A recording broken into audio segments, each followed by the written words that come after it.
Bonjour et très heureux de vous retrouver à nouveau sur la chaîne Réflexion Santé Naturopathie. Je suis Jean-Brice Stivan, je dirige la formation alsacienne de naturopathie depuis plus de 20 ans.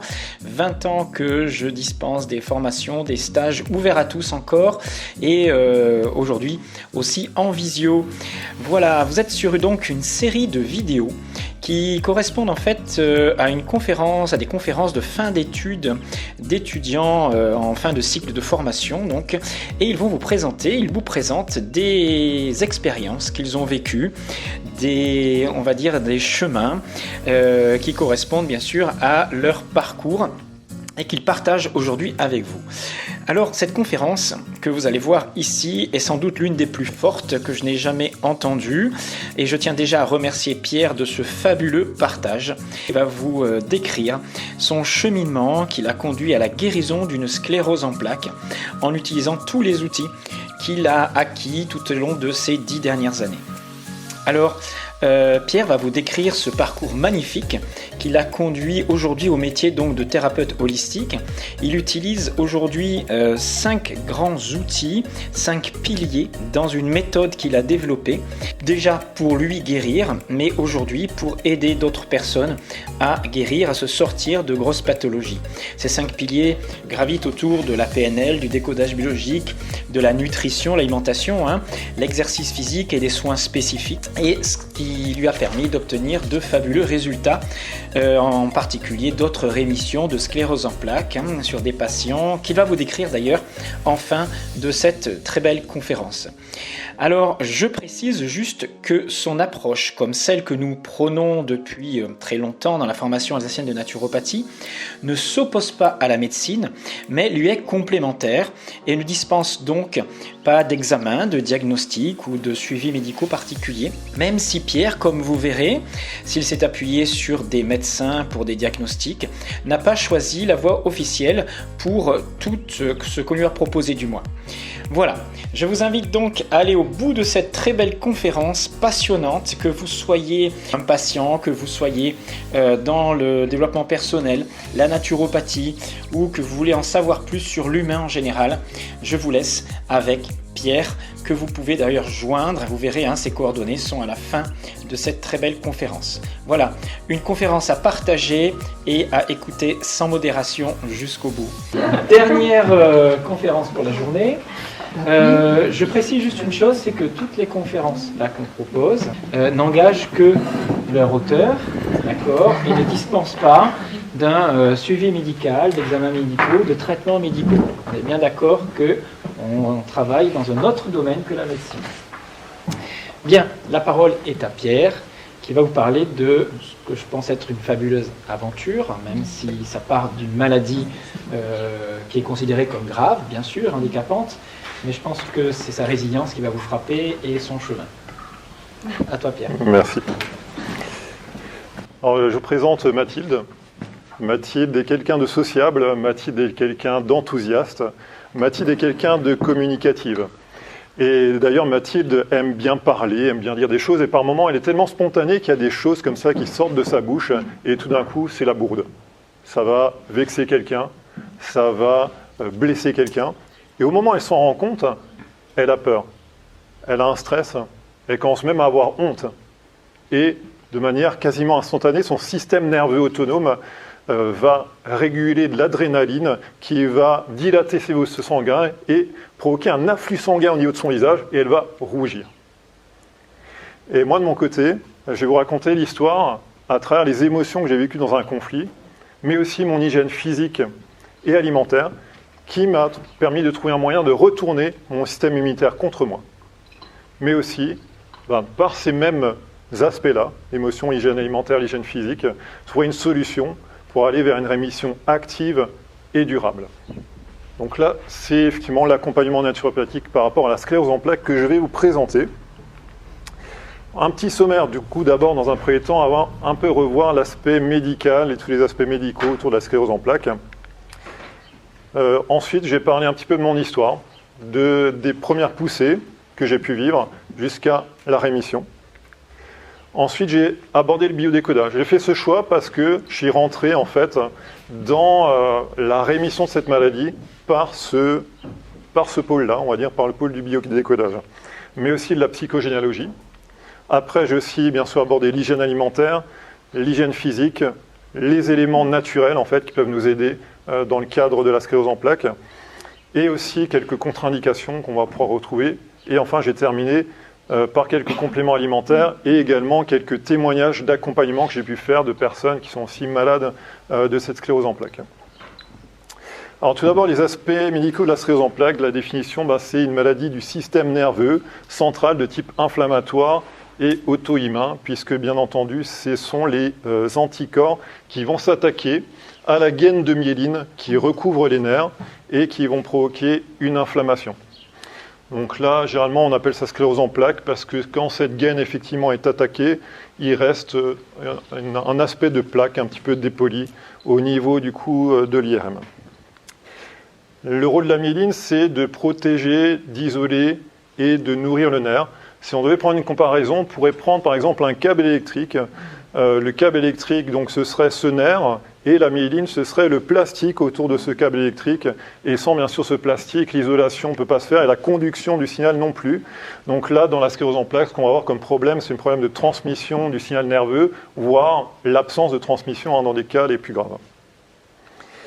Après, quelques signes cliniques qu'on peut retrouver dans la sclérose, ça peut bien sûr toucher des troubles visuels, des troubles moteurs, des troubles sensitifs, des troubles au niveau musculaire, des asthénies, ou encore des problèmes digestifs ou des troubles au niveau de l'appareil urinaire.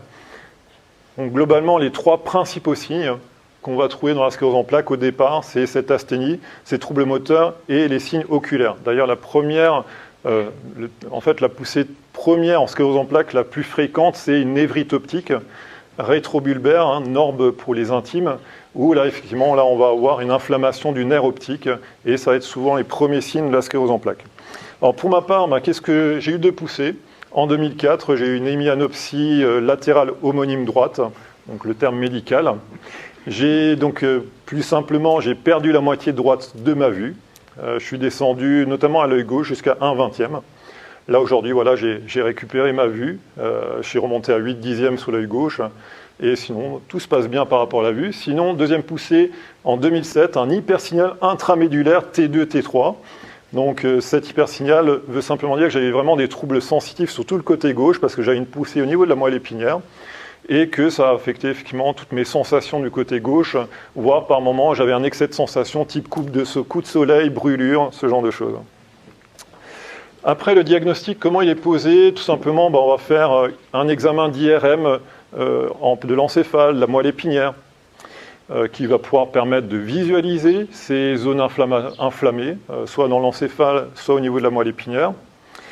On va faire aussi très souvent une ponction lombaire qui va permettre de voir s'il y a présence d'immunoglobulines dans le liquide céphalorachidien et qui donc est en faveur de présence du coup de cellules immunitaires, on va dire de présence de marqueurs immunitaires dans ce liquide céphalorachidien qui serait peut-être à l'origine aussi de cette poussée.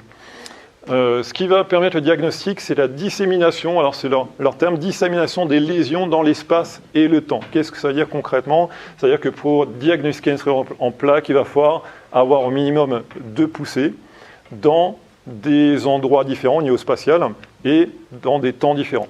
En d'autres termes, moi par exemple, j'ai une poussée au niveau de l'encéphale en 2004, autre endroit après 2007, du coup au niveau de la moelle, c'était 2 endroits différents et à 2 moments différents, ce qui du coup permet de diagnostiquer cette sclérose en plaques. Alors en 2004, voilà, on me disait suspicion de sclérose en plaques, 2007 on m'a dit diagnostic de sclérose en plaques. Alors ensuite, l'évolution de la maladie, alors bien sûr là, elle est très variable d'une personne à l'autre. On peut retrouver des personnes qui font une poussée dans toute leur vie et d'autres personnes qui enchaînent plusieurs poussées dans l'année. Il y a la forme la plus fréquente, c'est la forme rémitante, qui a 85% des cas, les personnes ont ça, c'est-à-dire qu'il y a une poussée inflammatoire, et après il y a une récupération. Après, un peu plus tard, une autre poussée, c'est les pics qui sont visibles. Là, en ordonnée, là, il y a en fait, on va dire, le handicap que crée du coup cette poussée par rapport au temps. Donc au début, c'est des petites poussées peut-être, qui ne sont même pas perceptibles par moment, ça ne peut même pas être perceptible, une première poussée. Et à d'autres moments, ça allait beaucoup plus avec le handicap que ça crée. Et par la suite, ça peut évoluer vers des rémissions de moins en moins en fait fortes. C'est-à-dire que la personne récupère de moins en moins, puisque par moment, après l'inflammation, il y a des phénomènes comme de remyélinisation du nerf, c'est-à-dire que la myéline se répare en partie, ou totalement, ça peut arriver totalement, mais effectivement, vous voyez qu'à partir d'ici, le processus de réparation se fait moins bien, et après, il y a carrément une forme progressive qui s'installe, c'est-à-dire que là, il n'y a plus de récupération, mais il y a une évolution lente, en fait, vers, du coup, la destruction de cette myéline à différents endroits. Sinon, autre forme qui est possible, c'est la forme tout de suite progressive, qui est à 15% pour les personnes. C'est généralement des personnes qui déclenchent ça vers 50 ans. Là, on retrouve plus fréquemment des personnes qui ont cette forme tout de suite progressive. L'épidémiologie, donc là, dans les pays occidentaux, on peut dire qu'il y a une personne sur 1000 qui souffre de la sclérose en plaques. Finalement, les pays du Nord sont les plus atteints, avec l'Europe en tête et l'Amérique du Nord. Par exemple, les Africains, les Japonais ont très peu en fait, de sclérose en plaques, quasi rien. On en discutera après pour savoir pour quelles raisons il y a ça. En France, il y a 120 000 personnes touchées, 2000 nouveaux cas chaque année. 70% des cas sujets sont jeunes, entre 20 et 40 ans. Pour ma part, j'ai eu ma première poussée à 25 ans. Et sinon, en termes de proportion, on trouvera plutôt 2 femmes pour un homme pour la sclérose en plaques. Alors les facteurs qui sont à l'origine, alors déjà, effectivement, il y a une première origine qui est remontée, qui serait génétique, mais voilà, tout est relatif parce qu'une étude a montré que pour 2 jumeaux, quand l'un déclenche une sclérose en plaques, il y a 30% de chances que le deuxième en déclenche. Donc là, l'aspect génétique n'est pas suffisant, bien sûr, pour mettre ça. La médecine va dire que du coup, la sclérose en plaques, il y a des raisons multifactorielles. On va en voir certains. Par contre, ce qui est intéressant, c'est qu'au sein d'une même famille, risque multiplié par 9. Alors donc, on pourrait bien sûr penser à la génétique. C'est possible. On va aussi après voir pour la psychogénéalogie qu'il y a aussi un sens là-dedans. Après, qu'est-ce qu'on va retrouver pour la sclérose en plaques? C'est une prédisposition épigénétique sur le système HLA, Human Leukocyte Antigen, et notamment le HLA de DR15 qui se trouve sur le chromosome 6 et qui code en fait pour une molécule, notamment pour le complexe protéique qui se trouve à la surface membranaire des cellules, qui est le complexe majeur d'histocompatibilité. Et du coup, ce complexe-là, simplement, pour faire simple, c'est lui qui va dire pour la cellule, voilà, c'est moi. Et l'anticorps qui va passer à côté, ou la cellule immunitaire qui va passer à côté, va dire « Ok, je te reconnais, c'est toi ». Donc c'est dans le système de reconnaissance du soi, en fait, que ce complexe se trouve là. Après, du coup, ce qui a été un peu mis en évidence aussi, c'est que les patients qui sont malades d'une sclérose en plaques auraient à la présence d'un virus, celui de l'herpès. Ça a été mis en évidence pour quelles raisons? Parce que effectivement, c'est ce qui est qualifié comme être un super antigène et qui peut du coup faire que ces cellules immunitaires s'emballent et après s'attaquent à la myéline. Puisqu'il a été montré qu'il y a une réactivité croisée entre cet antigène de l'EBV qui a des séquences protéiques qui sont par moments similaires à celles de la myéline. Et du coup, cette réactivité croisée crée du coup cette attaque après de la myéline. Après, il y a d'autres causes qui ont été identifiées aussi, c'est l'hyperméabilité intestinale, avec par moment effectivement des toxines qui vont passer dans le sang. Et ces toxines-là, finalement, vont se fixer sur les récepteurs cellulaires et vont déclencher une réponse inflammatoire. Et ça peut aussi provoquer un problème. Notamment, l'une des causes de l'hyperméabilité, c'est la candidose, qu'on retrouve, on va dire, chez 27% des personnes qui ont la CEP, d'après une étude qui a été faite sur une cinquantaine de personnes malades de la sclérose en plaques. Alors, les traitements, pendant la poussée, pendant la phase inflammatoire, on va donc mettre la personne sous perfusion de corticoïdes pendant 3 jours, et puis après, elle va continuer à la maison avec simplement des corticoïdes par voie orale. Après le traitement de ces poussées, on peut vous proposer un traitement de fond. C'est soit, par exemple, je donne quelques exemples, l'Avonex avec un interféron qui est un immunomodulateur, ou bien encore la Copaxone qui peut aussi jouer ce rôle-là. Pour les cas les plus graves, on peut faire appel à un immunosuppresseur, par exemple la mitoxantrone, qui est par moment prescrite pour certains malades. Et donc là, j'ai mis du coup, c'est mon ordonnance qui était toute prête, qui date de 2008. il y a également non. Donc on m'a proposé l'Avonex, injection intramusculaire du coup de cet Avonex. Et du coup j'ai fait le choix de ne pas suivre ce traitement. Contre l'avis du coup de ma neurologue, qui m'a indiqué que ce traitement, bien sûr, est montré dans des études vraiment réalisées, qu'effectivement, il y avait moins après de risque de handicap en prenant ce traitement. Par contre, effectivement, il m'a proposé, dans le cadre de cet accompagnement, un suivi psychiatrique avec une psychologue en me disant, voilà, il y a 10 séances avec une psychologue qui sont offertes gratuitement. Et du coup, je me suis dit, c'est gratuit, autant en profiter. Et du coup, j'avais toute une liste de l'association LORCEP, puisque j'étais à ce moment-là en Lorraine, qui du coup m'avait fait toute une liste des thérapeutes qui étaient précisés, et puis avec leur spécialité. Et il y a une thérapeute où il y avait marqué spécialisée dans le domaine corporel et émotionnel. Et là, tout de suite, j'ai été attiré. Je me suis dit, ça a l'air plutôt cool. Du coup, j'ai choisi, et c'est avec elle que j'ai démarré du coup un travail sur le corporel, sur l'émotionnel. Alors bon, pour les traitements, effectivement, moi j'ai eu après un suivi de la neurologue, même si effectivement après je n'avais plus de poussée après 2007. J'avais des visites de contrôle, des IRM de contrôle, après tous les 3 ans, ou si j'avais des symptômes, il fallait que je revienne la voir. La dernière fois que je l'ai vue, ma neurologue, c'était en 2014. Elle m'a dit, il n'y a plus aucun signe en fait inflammatoire, même les poussées anciennes ne sont plus visibles à l'IRM, et il n'y a plus rien d'autre. Et j'ai retenu cette phrase magique qu'elle m'a dite, c'était « Si vous aviez pris un traitement, là aujourd'hui, je l'aurais fait arrêter. » Voilà. Donc c'est cette phrase-là, où je me suis dit « Ok, donc du coup, le choix était bon. » Après, bien sûr, ça reste le choix de chacun. Moi, effectivement, j'ai pris... Ça reste un risque.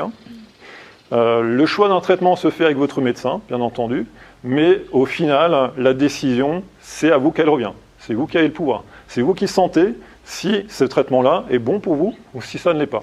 Moi, effectivement, je ne me sentais pas de m'injecter un produit toutes les semaines sous la peau. Alors au départ, qu'est-ce qui se passait? Là, on va partir du contexte de départ. J'ai mis une petite photo. C'est la photo quand je me suis marié. Pourquoi? Parce que ma première poussée arrive 3 semaines avant mon mariage. Donc là, c'est plutôt sympa. Donc je perds la moitié droite de ma vue, c'est-à-dire que mon ex-femme, je la vois à moitié pendant le mariage, c'est comme ça. Du coup, j'en profite pas totalement de ce mariage. En plus, le truc hyper sympa, c'est qu'en plus, j'ai une conjonctivite. Donc, vous voyez que j'ai un œil gauche super top, au top.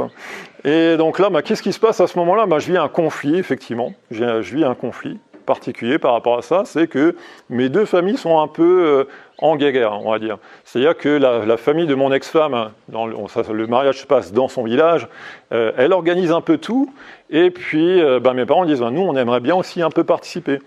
Donc, moi, du coup, qu'est-ce que j'ai fait?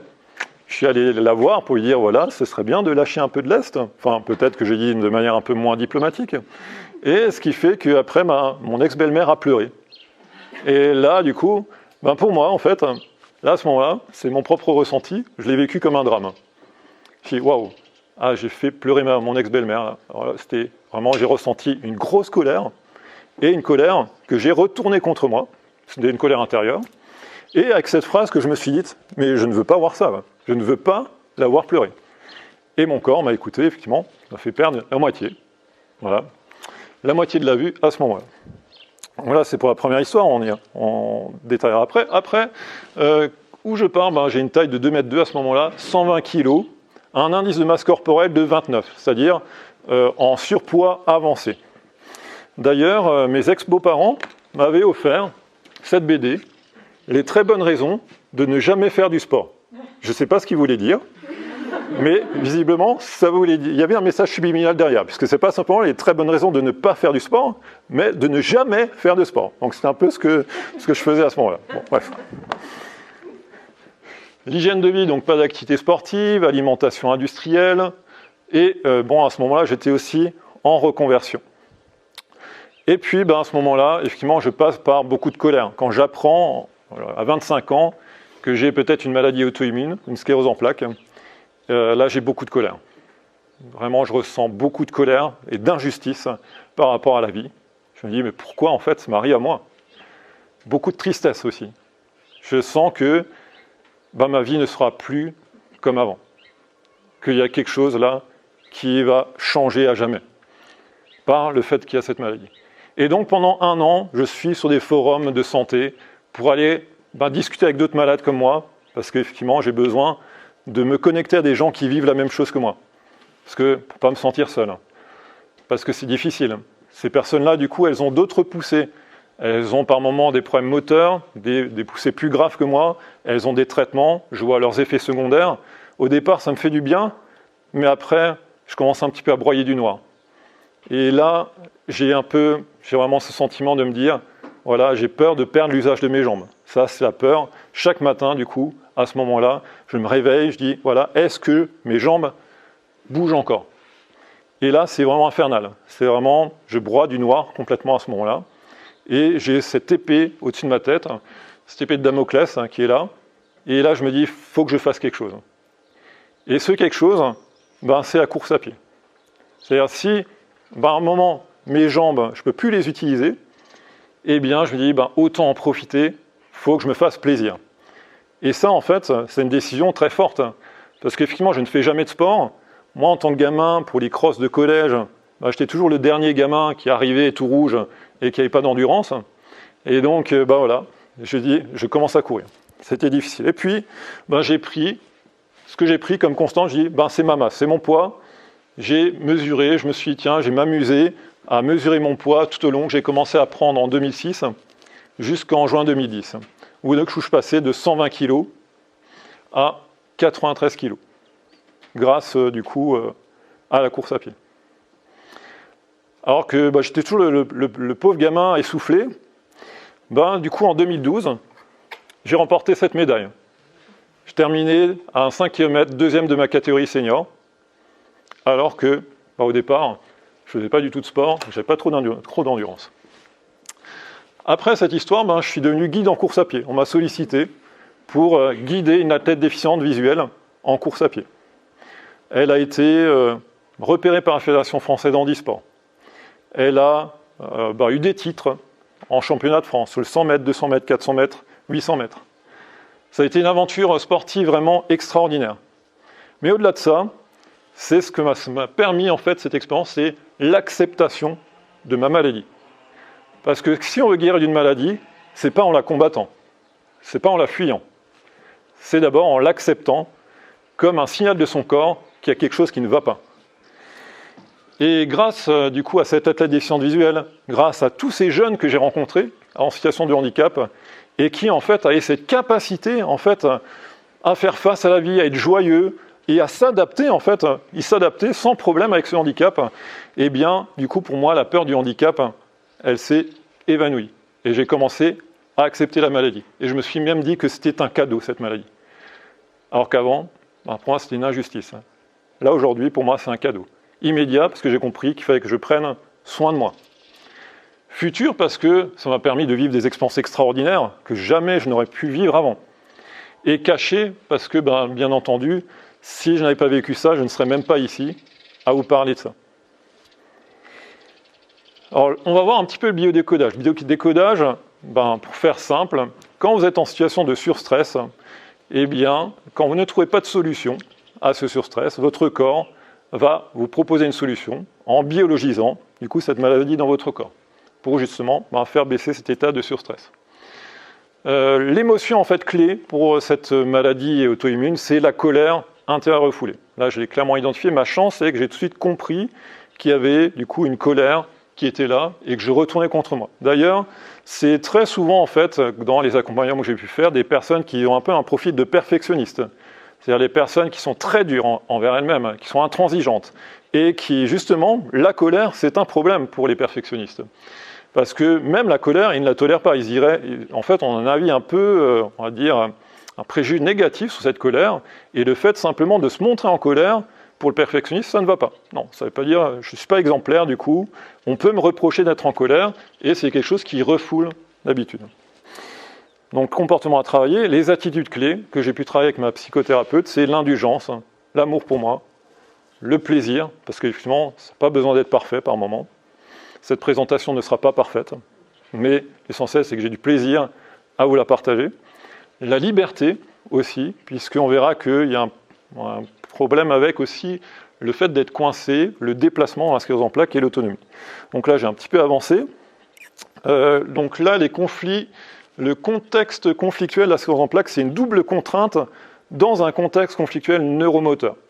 Alors, qu'est-ce que ça veut dire en clair? C'est-à-dire, je suis coincé, là, mais en fait, moi, j'aimerais partir. J'aimerais peut-être être libre, faire des choses. Ou bien, qu'est-ce que ça peut être encore? Moi, je veux rester à un endroit, mais on me met une pression de dingue pour, en fait, que j'aille ailleurs. Donc là, je me sens un peu tiraillé entre les deux. Donc les 6 invariants psychosomatiques qu'on peut retrouver, c'est justement le déplacement. C'est-à-dire que moi, par exemple, quand j'ai vu mon ex-belle-mère pleurer, je me suis senti coincé. Je ne peux pas partir, hein. Dans 3 semaines, je me marie. Et là, je viens visiblement de créer... alors qu'avant, pour moi, j'étais le gendre exemplaire, là, je viens de créer quelque chose, un conflit dans la famille, et là, du coup, je ne peux plus bouger. D'ailleurs, j'étais au moment où je me suis dit que je ne pouvais pas avoir ça, j'étais assis sur un canapé, que je ne pouvais plus bouger. Et pourtant, j'ai envie de partir, mais non, je ne pouvais plus bouger.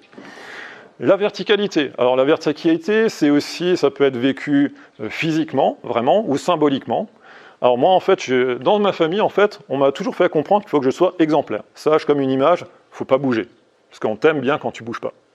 Donc là, effectivement, cette exemplarité, je l'ai appliquée dans plein de domaines, et notamment celle-ci. Donc là, en fait, quand j'ai fait pleurer mon ex-belle-mère, je suis passé du gendre exemplaire à celui qui fait pleurer son ex-belle-mère. Donc là, une belle chute dans la verticalité. Dévalorisation, sentiment d'impuissance, là, effectivement, je me dévalorise, je me sens impuissant, je ne peux pas réparer ça.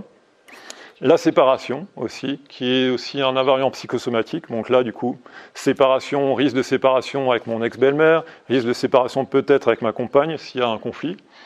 Et la peur est aussi une peur frontale qui est liée à ça, liée à un danger. Et comme dans tout danger, ça peut aussi impacter la thyroïde, puisqu'on a besoin de réagir dans un temps très rapide face à un danger, une peur frontale. Mais ça, on verra ça un peu plus tard dans des cas encore plus parlants de personnes que j'ai pu accompagner. En psychogénéalogie, il y a du coup le syndrome du gisant, qui est énoncé par le docteur Salomon Selam, qui dit qui a en fait vu chez pratiquement tous les malades de sclérose en plaques ce conflit lié à un ancêtre décédé de manière brutale ou tragique. Et donc il y a quelque chose, une mort qui est injustifiée, injustifiable dans la famille, et qui est en quelque sorte une réparation de la sclérose en plaques, puisqu'on est en train de mimer ce mort qui est totalement immobile, figé, et à terme la sclérose en plaques amène du coup à des handicaps moteurs et du coup à moins de mobilité. Donc moi j'ai identifié qui? Ça c'est mon arrière-grand-père, Ham Charles, du coup il est décédé à 57 ans d'un cancer de l'estomac, le 27 août 48. Bon là du coup effectivement, à quoi je sais que c'est du coup une peur injustifiée? Ma grand-mère à 81 ans, elle en parlait encore, attristée, avec de l'affect, où c'est des personnes généralement qui vont parler d'une mort et qui sont encore en train de pleurer, c'est-à-dire que le deuil n'est pas fait. Et pourquoi ma grand-mère n'a pas pu faire son deuil?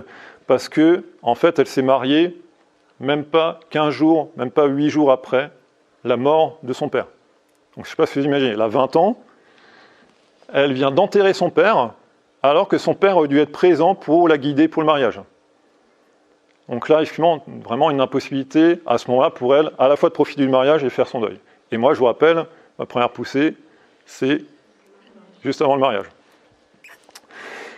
Ensuite, on va parler un peu d'hygiène alimentaire aussi, puisque dans l'hygiène alimentaire, ce phénomène d'hyperméabilité intestinale peut être trouvé aussi sur les malades de la sclérose en plaques.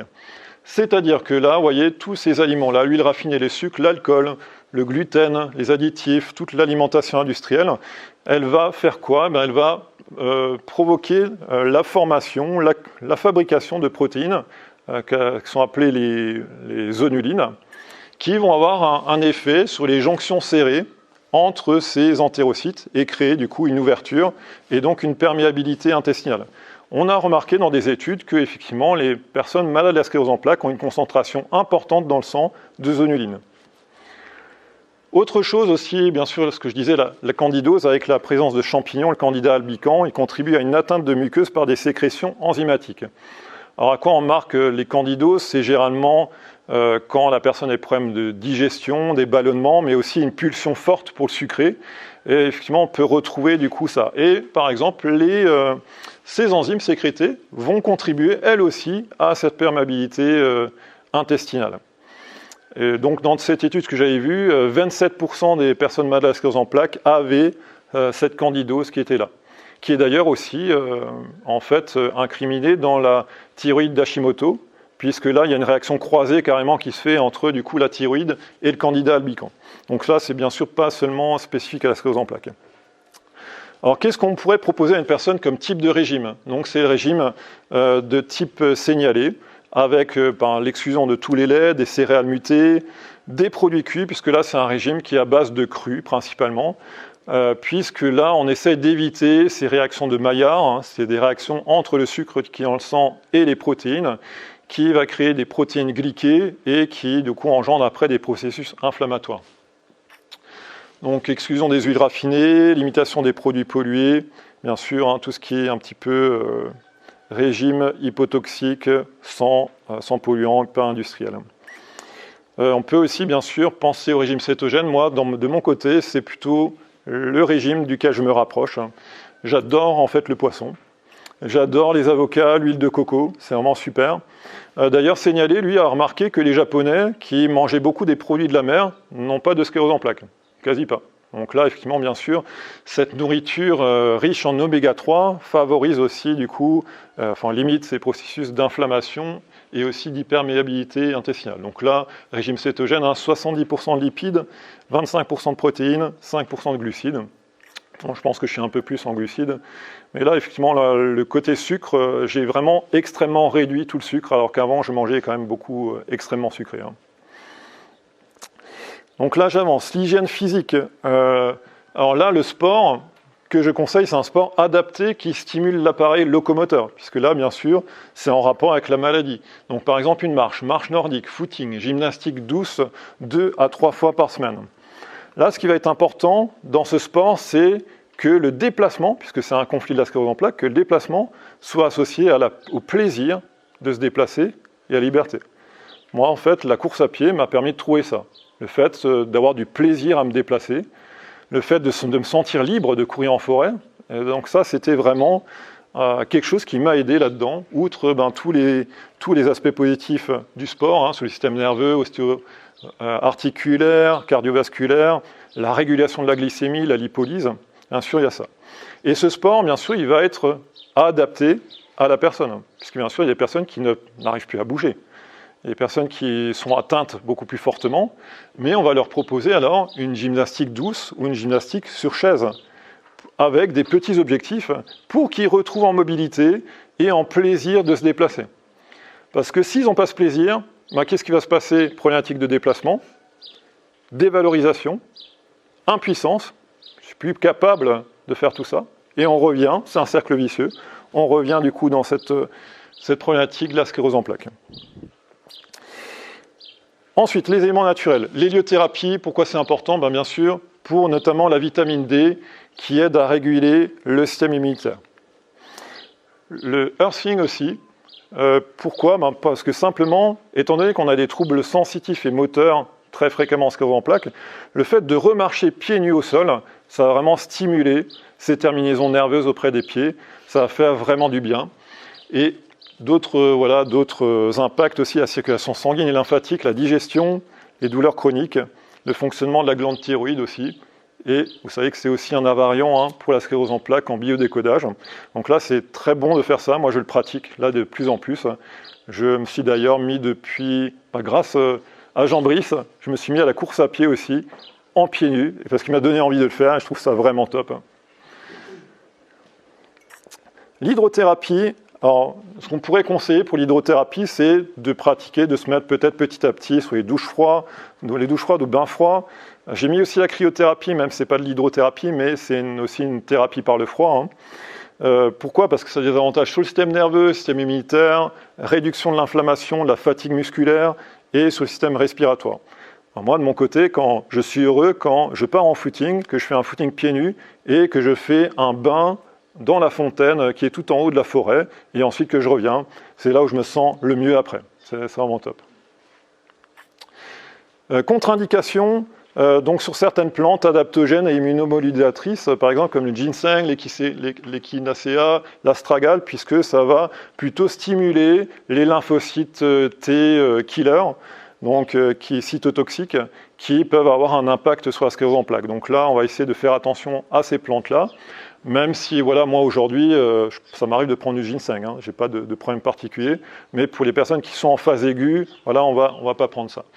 Attention aussi au bain chaud, au sauna, au hammam, puisqu'il y a un phénomène d'out-off qui existe, une sensibilité à la chaleur, c'est-à-dire que les personnes, de manière transitoire, elles vont à nouveau déclencher les symptômes de leur poussée, parce que l'influx nerveux se fait moins bien en raison justement de ce nerf qui n'est plus assez bien recouvert par la myéline.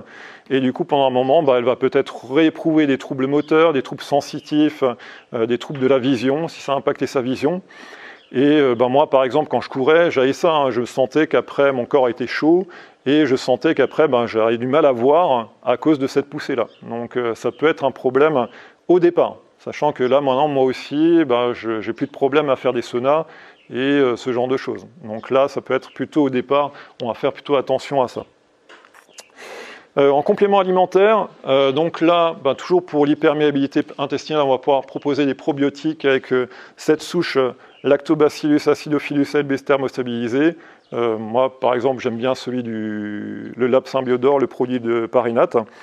Et également de la mycothérapie, puisque le laboratoire IFAS de Terrasse a vraiment un accompagnement spécifique à la CEP avec des résultats, puisque ça aide ce champignon, la crinière de lion, à réparer la myéline, à soulager les maladies inflammatoires de l'intestin et en régulant aussi l'immunité. Et ça a aussi une propriété anti-candida, puisqu'on parlait de la candidose avant. Et du coup, l'extrait de reishi aussi est combiné du coup avec cette crinière de lion dans leur protocole pour tout ce qui est circulation, sommeil, stress, ça aidera aussi là-dedans. Donc quelques exemples d'accompagnement rapidement. Nathalie, alors déjà je remercie vraiment les personnes qui m'ont permis aujourd'hui de parler de leur accompagnement parce que c'est pas rien. C'est exposer en fait une partie de leur histoire, de leur intimité, et voilà, ils m'ont fait cette confiance, déjà pour l'accompagnement, mais aussi pour vous parler un peu de leur histoire. Et là, bien sûr, j'ai fait différentes approches. Là, par exemple, pour Nathalie, c'était biodécodage, psychogénéalogie et soins énergétiques aussi, puisque c'est quelque chose que je propose en plus là-dedans. Elle avait comme symptôme une paresthésie du bas du corps, et elle avait un conflit programmant, puisqu'il y a au départ un conflit qui, quelque part, programme un peu plus tard le déclenchement de cette maladie. Et c'était la violence au sein de la famille, avec notamment le départ de la maman. Donc là, si on reprend rapidement quelques invariants, le déplacement, c'était au moment du départ de la maman du domicile, et le fait de se sentir coincé avec son papa. La verticalité, puisque là, son père, juste avant ça, avait tenté de défenestrer sa mère. Donc là, cette verticalité qui est là. La séparation, simplement, quand sa mère est partie, elle s'est sentie, comme j'utilise ces mots, s'est sentie plaquée au sol, abandonnée par sa maman. Peur frontale, elle a vraiment peur du vide, puisque son père s'amusait en fait à lui faire peur, justement par rapport au vide. Donc c'était un jeu qu'il avait. Du coup, le syndrome du gisant, que j'ai aussi identifié chez elle, c'est sa grand-mère décédée à 45 ans dans des conditions tragiques, je ne vais pas détailler, mais elle porte son prénom. Donc souvent, effectivement, il y a des liens avec ces ancêtres-là, on porte le prénom, il y a des dates de naissance qui sont similaires. Le conflit déclencheur, c'est un séjour en montagne, en haute montagne, et la prise du téléphérique où elle a dû faire face à sa peur et au stress par rapport au vide. Donc là, un petit peu rapidement son témoignage. Donc là, elle détaille un petit peu ce qu'elle avait eu, comme ça. Après 2 semaines d'hospitalisation, au départ, elle avait eu du coup une paresthésie brutale. Elle s'est réveillée comme ça. Elle sentait plus rien, son ventre, ses organes, ni sa peau. Elle sentait plus ses jambes, ses pieds. Et au bout de 16 jours, voilà, on lui a diagnostiqué probablement une sclérose en plaques. Après un traitement, elle a pu avoir un petit peu des membres désengourdis, une bonne partie de ses ventres et de ses organes, mais les jambes étaient lourdes et elle m'indiquait à ce moment-là que si vous lui mettiez une aiguille sur les mollets, elle ne sentait pas cette aiguille. Et là, les pieds ne réagissaient encore ni au froid ni au chaud et encore moins à la sensation du sol. Donc là, j'ai fait biodécodage et un soin, en fait énergétique, un soin qui s'appelle Reiki, et quelques heures après le soin, c'est son témoignage, elle dit que ses jambes se sont complètement désengourdies. Ses chevilles, elle a retrouvé les sensations au niveau de ses chevilles. Elle pensait en fait, elle a même eu des sensations au niveau de son ventre qu'elle n'avait plus depuis un moment. Et ça s'est réglé, à part effectivement ses orteils qu'elle avait un peu de mal encore à écarter. Mais tout le reste est revenu suite à ce biodécodage et suite à ce soin que j'ai combiné ensemble. Autre exemple, Sylvain, donc là avec qui j'ai fait le biodécodage aussi, des régulations émotionnelles par rapport à ce qu'il vivait, un changement d'histoire de vie, c'est un protocole PNL, je n'ai pas trop détaillé. Il avait eu plusieurs poussées, névrite optique, problème moteur aux jambes, et son conflit programmant, c'était le départ pour la Martinique à 13 ans, où là il a perdu tous ses repères, il ne comprenait pas ce qui se passait là-bas. Il avait du coup, il était en France, il est passé en Martinique, donc nord au sud, et puis il est totalement perdu, séparé, il ne comprend pas le dialecte des gens là-bas, il est vraiment dans un moment plutôt difficile. Et lui, donc, ce qu'il vit régulièrement, c'est en fait, quand il va rejoindre l'une de ses compagnes, eh bien, cette compagne s'en va, le plaque. Sclérose en plaques, on se fait plaquer.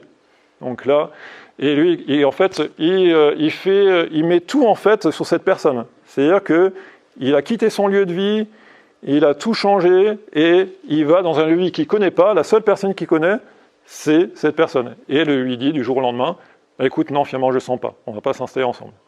Donc il se retrouve coincé sur ce lieu de vie qu'il ne connaît pas et il aimerait en partir. Donc là, la double contrainte. Il est là, mais il aimerait partir. Verticalité, lui, effectivement, c'est ses mots, puisque bien sûr, on lui pose des questions pour exprimer ses ressentis. Ce qu'il dit, c'est « je suis tombé de haut ». Donc, verticalité. Séparation, séparation avec sa compagne et la peur frontale, donc c'est cet endroit inconnu. Donc là, après cet accompagnement qui a duré 7 à 8 séances, eh bien là, ça lui a permis de passer d'un état déjà dépressif, où là, il ne voulait plus rencontrer personne, à un niveau de morale et d'énergie de 8 sur 10. Qui n'est pas rien. Ses symptômes se sont réduits. Il a eu des troubles moteurs qui sont vraiment aussi réduits grâce à tout ça. Voilà, bon là, le conflit déclenchant, je ne l'avais pas mis, c'est le déménagement chez sa compagne et la séparation. Voilà, moi, ce que je propose aujourd'hui, avec mon expérience, le côté professionnel de coaching et de praticien PNL que j'ai, mais aussi la naturopathie, là, c'est de combiner tout un programme d'accompagnement sur 6 mois complémentaire à ce qui est proposé en médecine, qui va mettre l'accent sur le psycho-émotionnel, l'alimentation, la psychologie, les soins et l'activité physique. Quand je dis soins, je vais englober massage et soins énergétiques. J'ai décidé de m'associer en fait avec mon ami d'enfance, Manuel Schmitt, qui est coach sport et santé, qui est diplômé en fait des activités physiques sportives de loisirs pour seniors, certifié aussi par le Comité national des établissements thermaux, c'est-à-dire qu'il était hydrothérapeute, spécialisé dans les massages. Donc là, il va proposer son expertise là-dedans. Par ailleurs, il est aussi spécialisé dans l'accompagnement thérapeutique des personnes qui ont des maladies chroniques. Et là, il est en train d'attendre sa demande. Il a fait une demande de labellisation Prescrit Move, c'est-à-dire c'est du sport prescrit sur ordonnance. Et les médecins, du coup, qui prescrivent ces séances de sport sur ordonnance vont pouvoir lui adresser leurs patients. Et donc là, pour ma part, j'ai voulu lui confier toute cette partie par rapport à l'activité physique, par rapport notamment au massage, puisque effectivement, il va proposer des choses qui sont adaptées entre, il propose des marches nordiques, des marches, du pilate, gymnastique douce, ou de la gymnastique sur chaise. Donc, ce sera vraiment adapté au handicap de la personne et où elle en est. Voilà, donc là, si vous voulez prendre contact avec moi par rapport à cet accompagnement-là, je vous laisse mes coordonnées. Et en attendant, je vous remercie de votre attention.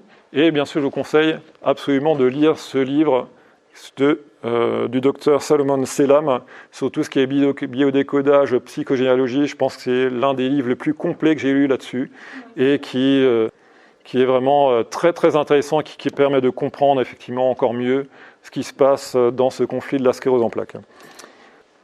Voilà, merci à vous. Merci.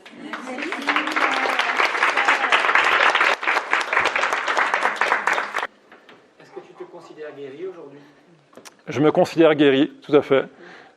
Pour la médecine, je ne suis pas guéri. Pour la médecine, à partir du moment où j'ai eu une poussée, c'est que je suis malade à vie.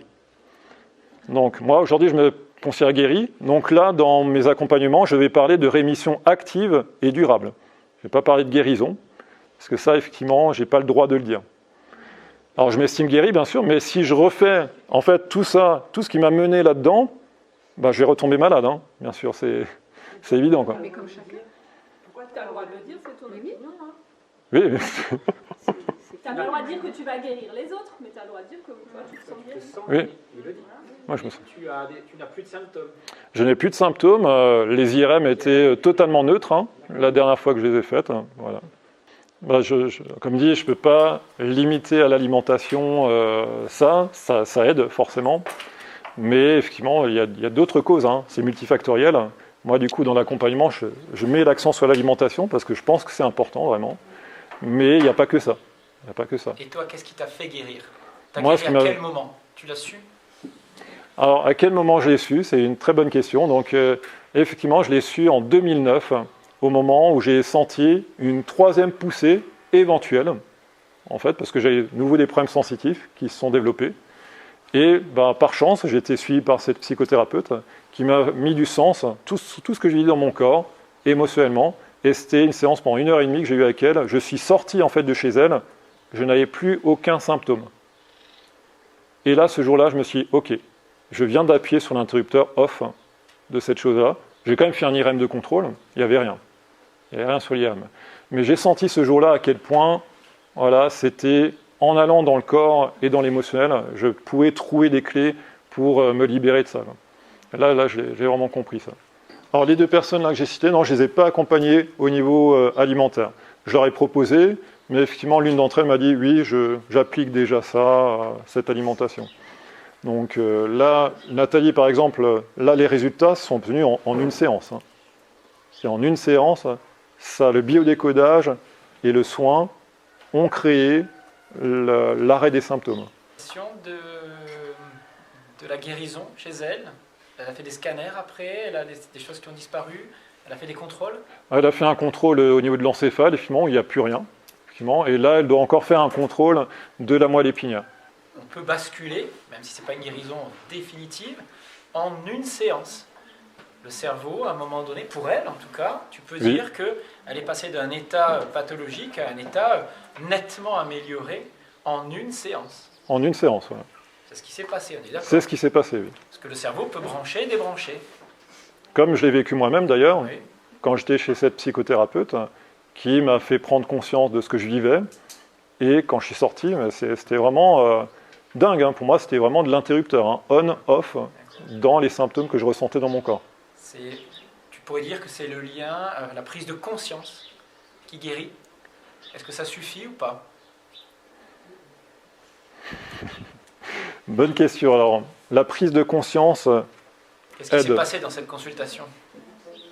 Dans cette consultation, moi, je suis allé. Elle m'a fait vraiment venir au contact de mes ressentis, de mes émotions, faire le lien entre ce que j'ai vécu et ce qui se passait dans mon corps. Elle a donné du sens à tes symptômes. Elle a donné du sens à mes symptômes, ouais. Ok. Et ça a suffi pour les faire partir. Voilà, je crois que vous mesurez l'importance et la portée de cette conférence, donc bravo à Pierre. Je précise juste que Pierre a acquis tous ces outils, ce niveau de compétence après plus de 12 ans d'implication dans le développement personnel, la naturopathie et d'autres techniques de santé. Si comme lui, vous souhaitez acquérir les outils, la compréhension d'un retour pour un retour à la santé optimale, retrouvez donc tous nos stages sur alsacenaturo.com. Nous proposons des cours en visio, basés aussi sur la naturopathie, le décodage psycho-émotionnel des maladies, le mode de vie ancestral, travail sur l'hormèse, le jeûne, mais aussi des techniques naturelles de santé, comme l'exercice physique, les techniques respiratoires, la relaxation, etc. Tout ça pour les utiliser dans un contexte global de santé, à travers une naturopathie que nous prônons, que nous voulons à la fois scientifique, vitaliste et qui intègre la dimension psycho-émotionnelle. Voilà, je vous dis à très bientôt, merci d'être de plus en plus nombreux. N'hésitez pas à laisser des messages, des questions à Pierre, j'essaierai d'y répondre en passant par lui, des commentaires. N'hésitez pas à diffuser cette conférence que je pense être essentielle et n'hésitez pas donc à nous encourager pour continuer à diffuser ce type de vidéos. Je vous dis à très bientôt, je reviens vers vous tous les 10 jours. J'espère que vous serez toujours fidèles au rendez-vous. C'était Jean-Brice Stivan.